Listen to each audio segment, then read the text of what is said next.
Roman Schweizer is back. Roman, it's great to see you because, in particular, you're saying there are a couple of areas of real opportunity and real threat based on what you're hearing so far from the incoming administration. What are they? Yeah, it's great to be with you again, Kelly. So really some fortuitous timing. I mean, longer term, one of the bigger issues is China and Russian space development, right? And that has been both civil programs in terms of space exploration and projects on orbit and to the moon, and then certainly the military aspect of that. And that has been one of the underlying national security principles that we've seen. And then, of course, with NASA, the exploration project, the Artemis program, and some of the struggles that it has had, combined with the rapid acceleration of the commercial market, which, as many folks know, SpaceX has really led the charge. So we conducted an analysis, looked at some of the budget prospects, as well as some of the larger segments, launch, LEO satellites in LEO orbit for both military and governmental purposes, and then really some of the more longer term things such as on-orbit services. We published that in a report last week. So, Roman, this would seem to favor some of the kind of startups in this space. I wonder what it means for incumbents like Boeing, who have struggled. That is the fascinating question. I think one of the things that we kind of flag in our report is that next year is a decisive year in many of these categories, and certainly Boeing programs have struggled.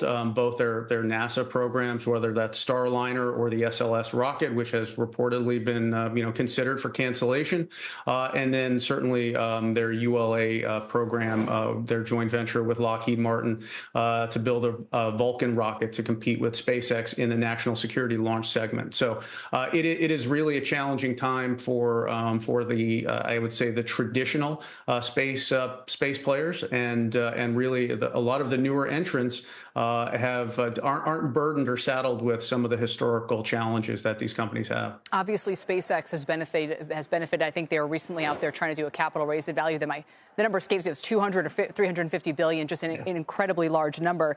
But you think Northrop Grumman also could be a leader in this area? Why? Well, so, years ago, Northrop acquired Orbital ATK and really created a vertically integrated defense-focused space company. And that has served them well, both in the launch business, the satellite business, as well as some military programs.